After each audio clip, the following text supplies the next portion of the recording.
আসসালামু আলাইকুম ফ্রেন্ড, আমি আজ চিকেন রান্না করব উনুনে।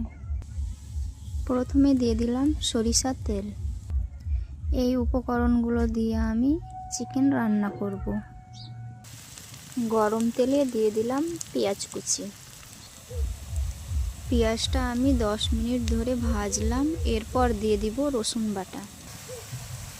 দিয়ে দিলাম রসুন বাটা, দিলাম তেজপাতা, দিয়ে দিলাম কাঁচা লঙ্কা চেরা। এই উপকরণগুলো একসাথে মিক্স করে ভেজে নেব। দিয়ে দিব লবণ, হলুদ গুঁড়ো, ধনে গুঁড়ো। এটা ভাজা ভাজা হয়ে গেল। এবার দিয়ে দিব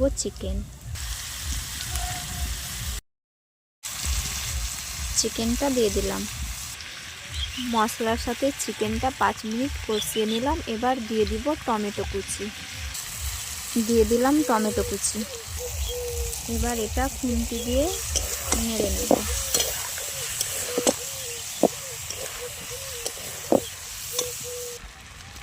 দিয়ে দিলাম ক্যাপসিকাম কুচি। এই চিকেনটা আমি কাঁচা লঙ্কা দিয়ে রান্না করছি, এখানে লঙ্কা গুঁড়ো দেব না।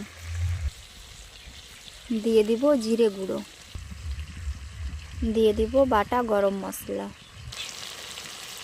চিকেন থেকে তেল ছেড়ে দিয়েছে। এবার দিয়ে দিব ধনেপাতা কুচি,